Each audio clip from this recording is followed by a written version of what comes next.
Vamos a empezar con un tema que es bastante importante, no solo por el número de preguntas que se presentan en el examen de la residencia, sino por la importancia que tiene esta patología dada su prevalencia y su epidemiología, ¿no? Estamos hablando del tema estrella, ¿no?, de la materia de endocrinología, ¿no?, la diabetes mellitus. Entonces te sugiero que prestes bastante atención en todas las consideraciones que hagamos en la descripción de esta enfermedad, ¿no?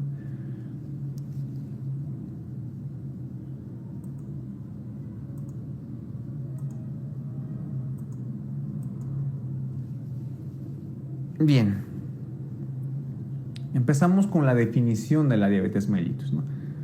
Ahí en la imagen ves una imagen pequeñita, ves un glucómetro, ¿no?, con una determinada cifra, ¿no?, que vamos a analizarla más adelante, evidentemente, y al lado un montón de dulces, como quieras llamarlo, ¿no? Entonces, esta enfermedad está en relación en muchos casos con nuestro estilo de vida y con nuestra alimentación.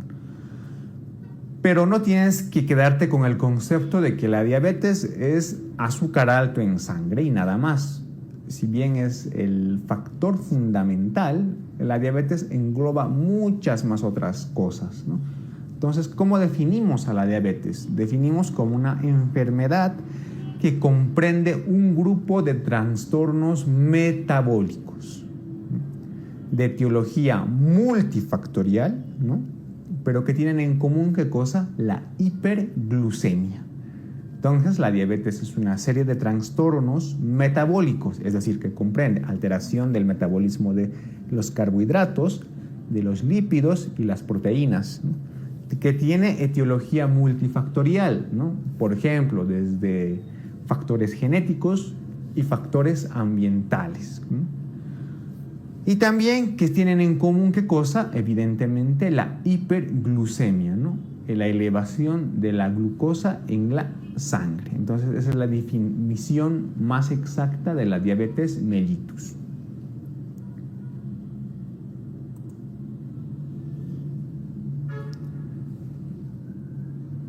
Bien, vamos a hablar un poco de la epidemiología.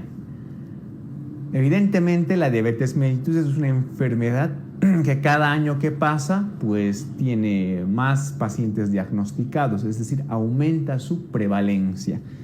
¿Y por qué es importante la diabetes, no? Porque al ser una enfermedad crónica, ¿no?, desarrolla una serie de comorbilidades, ¿no?, que al margen de darle una mala calidad de vida al paciente, en muchos casos es un peso para el sistema sanitario de cada país, ya que, por ejemplo, la nefropatía diabética, ¿no?, que generalmente llega a hemodiálisis, ¿no?, pues es una comorbilidad importante tanto en el costo como en la vida del paciente.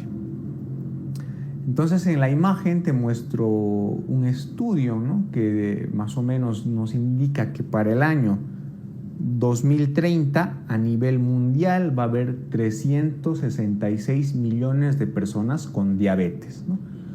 Por lo tanto, es una enfermedad que tiene bastante prevalencia, ¿no? ¿Por cuál es la razón? Pues obviamente nuestro modo de vida que tenemos las personas, ¿no? Mala alimentación, consumo de algunos alimentos que inducen y son factores de riesgo para esta enfermedad, ¿no? Entonces, en el año 2000 había 171 millones de personas, para el año 2030 está más o menos calculado que va a haber 366 millones de personas con diabetes, ¿no? Por lo tanto, es una enfermedad que también hay que prevenirla sobre todo. ¿Cómo se clasifica la diabetes mellitus?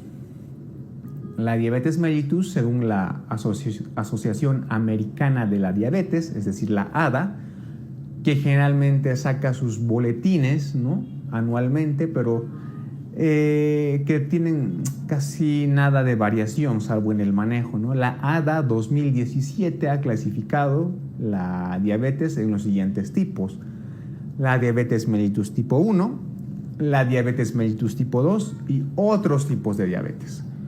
Si tú te remites al texto de endocrinología que está dentro de medicina interna, vas a ver un cuadro que es bastante infame y el cual yo no te recomiendo que te lo aprendas, ¿no? Porque te muestra una serie de tipos o causas de diabetes, ¿no? Tú te quedas principalmente solo con estas dos, la diabetes tipo 1 y la tipo 2, ¿sí? La tipo 1 pues representa más o menos el 5, incluso en algunos estudios hasta el 10%, ¿no?, de los tipos de diabetes, ¿no? ¿Cuál es la causa principal de esta, ¿no? Son fenómenos inmunitarios, ¿no?, que producen una destrucción de nuestra célula beta, que es la que produce la insulina, y por lo tanto estos pacientes tienen un déficit total de la insulina, ¿no? Por contraparte, la diabetes mellitus tipo 2, que es la más frecuente, ¿no?, que más o menos tienes alrededor del 80-75%, más o menos en una variación en los estudios, pero es la más frecuente de todos los tipos de diabetes, es causada por una resistencia a la insulina. Es decir, el paciente, por distintos motivos o factores, ¿no?, ha desarrollado una resistencia a la insulina en los diferentes tejidos, pero sobre todo a nivel hepático. Por lo tanto, se producen fenómenos fisiopatológicos que nos producen toda la sintomatología clásica de la diabetes.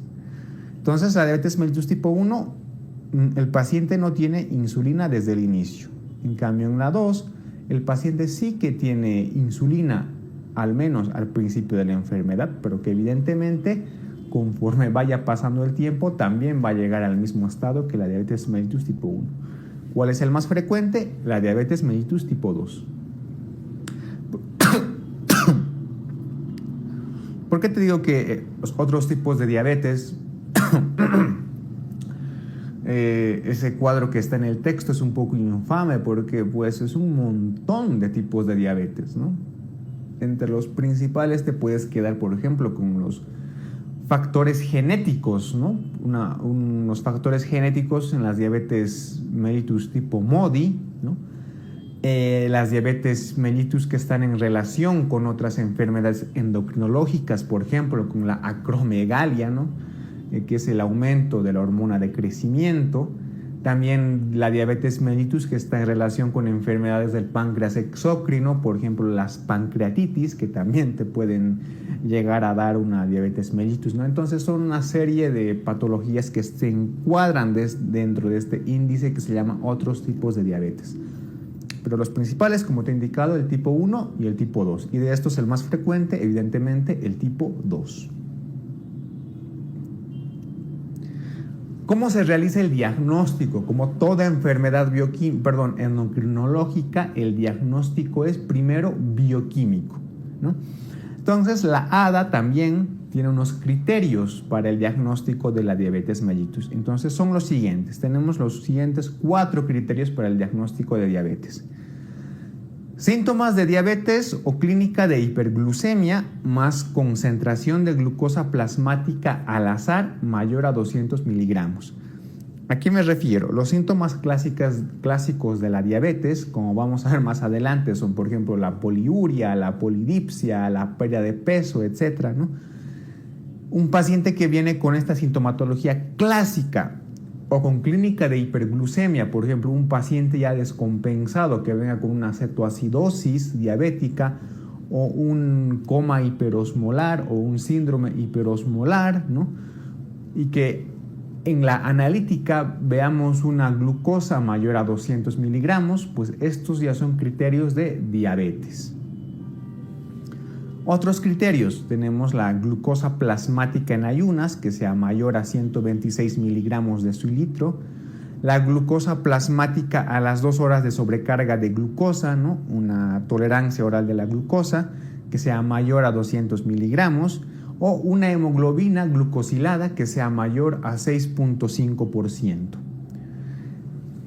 Estos incisos que te estoy marcando, tanto la glucosa plasmática en ayunas, la sobrecarga oral de la glucosa como la hemoglobina glucosilada, para diagnosticar diabetes se tienen que repetir estas pruebas en otro día. Es decir, tenemos que tener 2 veces alterada alguno de estos parámetros, ¿sí?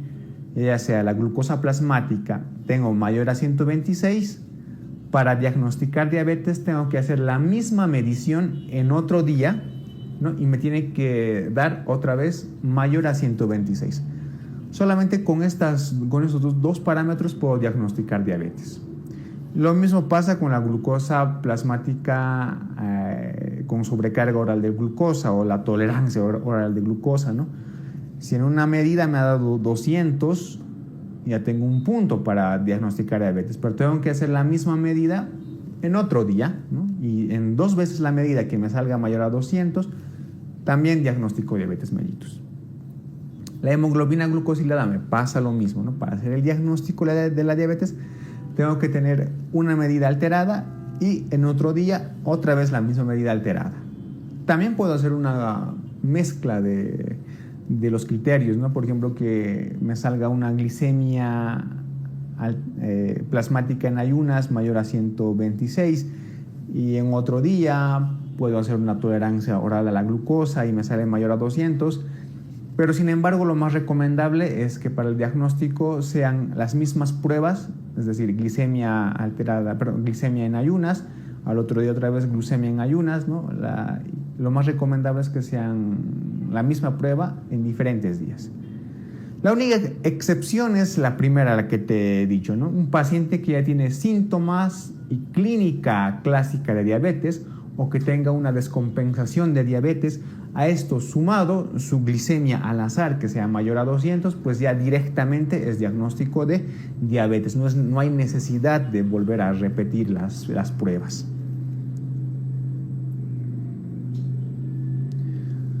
Bien, aquí tenemos otro cuadro, ¿no? Donde vamos a ver algunas alteraciones que se pueden producir, ¿no?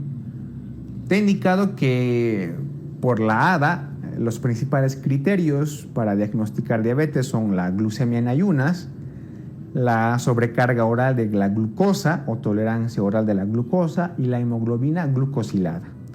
Pues en el cuadro ves lo siguiente, ¿no? Ves algunos parámetros normales, por ejemplo, lo normal de la glucemia en ayunas es menor a 100 miligramos de decilitro. Una sobrecarga oral de glucosa normal es menor a 140 miligramos y una hemoglobina glucosilada normal es menor a 5.7%, ¿no? Lo que voy a subrayar, pues básicamente es ya criterio de diabetes, ¿no? Una glucemia en ayunas mayor a 126, una sobrecarga oral de glucosa mayor a 200 o una hemoglobina glucosilada mayor a 6.5. Te he indicado que para hacer el diagnóstico la ADA dice que debemos repetir estas pruebas 2 veces, es decir, 2 veces nos tienen que salir alteradas. Pero si te das cuenta, entre un parámetro normal y un parámetro de diabetes, pues se encuentra un parámetro intermedio, ¿no? Estos son los parámetros alterados. Por ejemplo, entre 100 y 125 decimos que es una glucemia alterada en ayunas. Y si tenemos una sobrecarga oral de glucosa entre 140 a 199, decimos que el paciente tiene una intolerancia a los hidratos de carbono.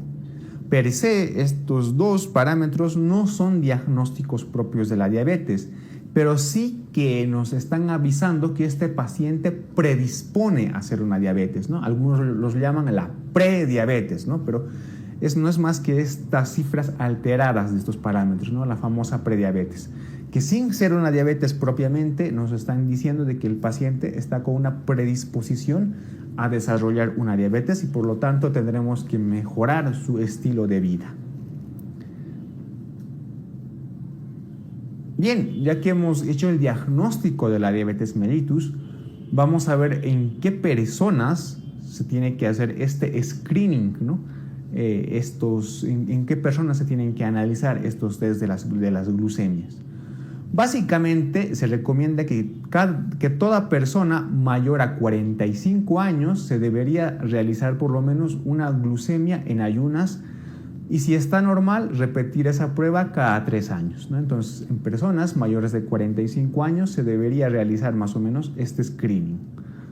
En personas que tienen un sobrepeso igual o mayor a 25 kilogramos, más alguno de estos factores, se tiene que hacer el screening. ¿En qué pacientes se va a realizar el screening con la glucemia en ayunas o una sobrecarga oral? Por ejemplo, la ADA recomienda en pacientes que tengan antecedentes familiares de diabetes, padres, hermanos, ¿no?, que tengan diabetes mellitus tipo 2. En personas que tengan un sobrepeso, ¿no?, es decir, el índice de masa corporal que esté mayor a 25, ¿no?, y sumado tenga alguno de los siguientes otros factores. Por ejemplo, que tenga inactividad física, ¿no?, que tenga una hemoglobina glucosilada entre 5.7 a 6.5, que una mujer que tenga antecedentes de diabetes mellitus gestacional, en pacientes que tengan hipertensión arterial, en pacientes que tengan disminución de HDL y aumento de triglicéridos, en mujeres que tengan síndrome de ovario poliquístico y acantosis nigricans, y en pacientes que tengan antecedentes de enfermedad cardiovascular, ¿no? Entonces, un paciente con sobrepeso más alguno de estos factores, es recomendable que se realice un screening en cualquier etapa de la vida, ¿no? Pero sin embargo, a los que tienen mayor de 45 años se recomienda que cada 3 años, ¿no?, si sale normal, se recomienda que se realicen una glucemia en ayunas por lo menos. Bien, te he indicado los distintos tipos de diabetes, tipo 1, tipo 2 y los otros tipos, ¿no? Vamos a hablar un poco de la patogenia de los dos principales tipos de diabetes, de la tipo 1 y de la tipo 2. Bien, en la patogenia de la diabetes mellitus tipo 2 interaccionan bastantes factores ambientales y genéticos, pero sobre todo inmunológicos, ¿no? Entonces, ¿qué hacen estos factores? Destruyen la célula beta del páncreas y por lo tanto hay una deficiencia total de la insulina, ¿sí? No hay insulina. Estos pacientes con diabetes mellitus tipo 1 prácticamente no tienen insulina, ¿no? Este tipo de diabetes a su vez se ha dividido en 1A y 1B. ¿Por qué? El 1A está muy en relación con factores inmunológicos. Hay una autodestrucción de la célula beta del páncreas por anticuerpos que forman nuestro organismo. En cambio, el 1B, pues el mecanismo fisiopatológico no se conoce.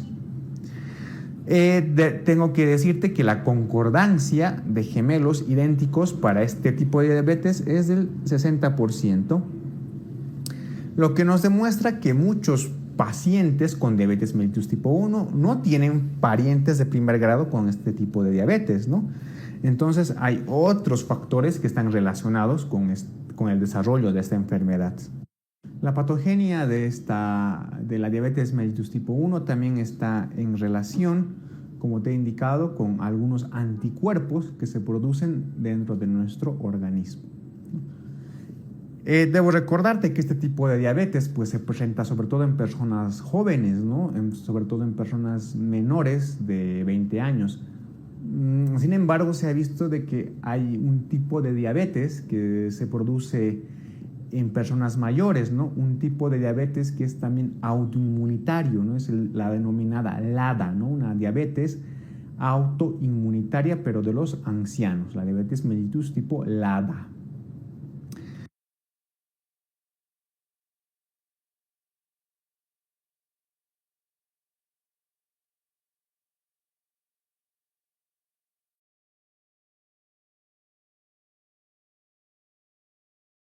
Entonces, la base fisiopatológica de la diabetes de este tipo 1 pues es la infiltración de linfocitos. Hay una infiltración de linfocitos en los islotes pancreáticos, se generan una serie de anticuerpos y por lo tanto ocurre la destrucción de la célula beta, ¿no? Y por lo tanto no hay insulina. Entonces, esa es la base fisiopatológica de la diabetes mellitus tipo 1. Entonces, ¿qué tipos de anticuerpos se pueden producir? Normalmente hay muchos, ¿no? Pero los más importantes son el anticuerpo antiácido glutámico, ¿no? El anti-GAT, el anticuerpo antiislotes pancreáticos, el ICA, y los anticuerpos anticanal de zinc, el anti-zinc T8. ¿Cuáles son los más utilizados? Los más utilizados son los anticuerpos antiácido glutámico, los anti-GAT, ¿no? Están presentes más o menos en el 70% de los casos. Los que están presentes en la mayoría de los casos son los antiislote pancreáticos, ¿no? Más del 85%. Pero el que no haya estos anticuerpos no descarta que un paciente tenga una diabetes mellitus tipo 1, ¿no? Ya te he indicado que los criterios para diagnosticar diabetes pues son los de la ADA, ¿no? Son la medición de la glucosa, ya sea en ayunas, sobrecarga oral y la hemoglobina glucosilada. La medición de estos anticuerpos no descarta, ¿no? O confirma, perdón, no descarta que un paciente tenga diabetes, sino más o menos nos ayuda a identificar si el paciente tiene un trastorno autoinmunitario o no, ¿no? Entonces, esos son los principales anticuerpos dentro de la diabetes mellitus tipo 1. Vamos a hablar un poco de la patogenia de la diabetes mellitus tipo 2, ¿no? Recordarte que la diabetes mellitus tipo 2 es el tipo de diabetes más prevalente, ¿no? Más o menos entre el 75 y 80%. Se presenta en personas más o menos de la edad media, ¿no? O sea, 30, 35, 40, 50 más o menos, ¿no? Y está en estrecha relación con nuestro modo de vida, o sea, con nuestros factores de alimentación, por así decirlo. Entonces, dos aspectos esenciales que tenemos que entender para el desarrollo de esta patología, pues es lo siguiente, ¿no? La resistencia a la insulina, con su respectiva secreción anormal, que están provocados por factores ambientales y genéticos. Entonces, la base de la patogenia de la diabetes mellitus tipo 2 está en relación con su resistencia a la insulina, que está provocada por distintos factores ambientales, ¿no? Nuestra dieta y genéticos. Si tú piensas más o menos entre la diabetes mellitus tipo 2, cuál puede tener un componente genético, podrías pensar que la de tipo 1 tiene un componente genético mayor que la de tipo 2, pero ya te he demostrado que no, ¿no? La diabetes mellitus tipo 2 es la que posee un fuerte componente genético, incluso mayor que la diabetes mellitus tipo 1, ¿no? La concordancia entre gemelos idénticos es más o menos cerca del 90%, en cambio en la diabetes tipo 1 era solo del 60%, ¿no? Los pacientes que tengan un padre, ¿no?, con diabetes tipo 2 tienen un riesgo aproximado de un 40% de padecer, ¿no?, por su fuerte componente genético. Por lo que la influencia genética es más importante que en la diabetes mellitus tipo 1. Esta enfermedad, la diabetes tipo 2, es una enfermedad poligénica, multifactorial, ¿no?, que además de la genética tiene factores ambientales como los que te indico a continuación: la obesidad, la nutrición, ¿no?, la falta de actividad física. Entonces todo esto modula el fenotipo para el desarrollo de la patogenia de la diabetes mellitus tipo 2. Pero recuerda, el principal componente es la resistencia a la insulina que se va desarrollando.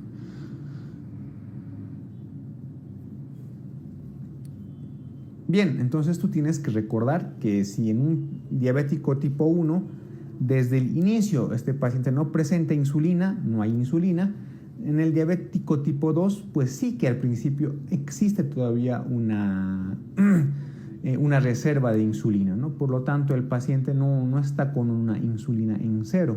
Lo que pasa es que hay una resistencia a esta insulina y la insulina no puede efectuar las acciones que hemos visto, si tú recuerdas, en el tema 1. Entonces, fisiopatológicamente hablando, ¿cuáles son las alteraciones que se producen en la diabetes mellitus tipo 2? Hay una secreción alterada de la insulina, es decir, hay una alteración en su secreción. Hay una resistencia, que es lo principal, lo que te he indicado, ¿no? Una resistencia de órganos periféricos a la insulina. Por ejemplo, órganos periféricos me refiero principalmente al hígado, también me refiero al músculo, ¿no? Estos desarrollan cierta resistencia a la insulina. Es decir, la insulina interactúa con su receptor, pero no puede efectuar sus acciones. Es decir, no es capaz de meter a la glucosa dentro de la célula, ¿no? Hay insulina, pero esta insulina no puede actuar bien con sus receptores, ¿no? Y por lo tanto no puede meter la glucosa dentro de la célula. Al no haber suficiente glucosa dentro de la célula, pues no hay mucha energía. Entonces el hígado piensa y dice, hace falta energía, entonces produzco más glucosa, aumenta la gluconeogénesis, ¿no? Por eso dentro de la fisiopatología está la producción hepática de glucosa excesiva, ¿no? Esto sumado a que la insulina no funciona, pues nos produce más hiperglucemia si tú lo piensas, ¿no? Y por último, esto nos lleva a un metabolismo anormal de los lípidos.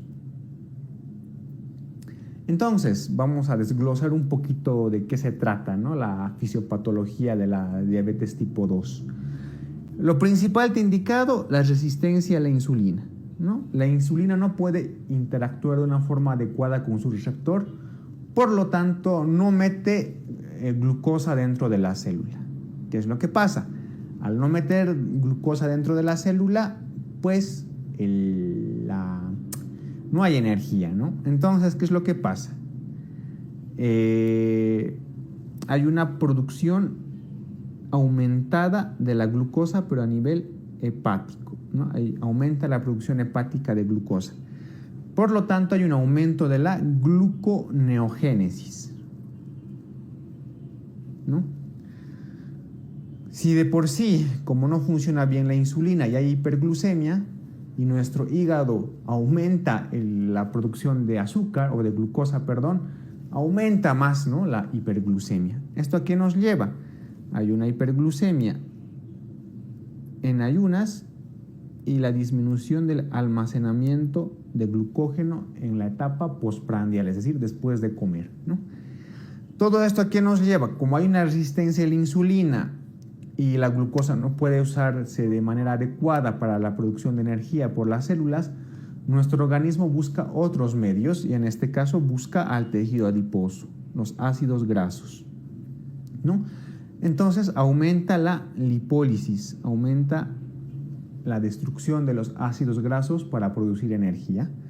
Y como hay un aumento del flujo de ácidos grasos a nivel sanguíneo, también aumenta la síntesis de algunas lipoproteínas, como en este caso la VLDL, y en algunos casos hay un aumento de los triglicéridos. Entonces, esa es la base fisiopatológica de la diabetes mellitus tipo 2, todo por consecuencia de la resistencia a la insulina. Pero, ¿cómo se produce esta resistencia? Pues como te he indicado, influyen factores genéticos, ¿no? Pero también, sobre todo, los factores ambientales, sobre todo los de estilo de vida, nutrición, la obesidad y la inactividad física, ¿no? Entonces, todos estos factores sumados pues nos dan la resistencia a la insulina y esta resistencia toda la cascada fisiopatológica que te he explicado.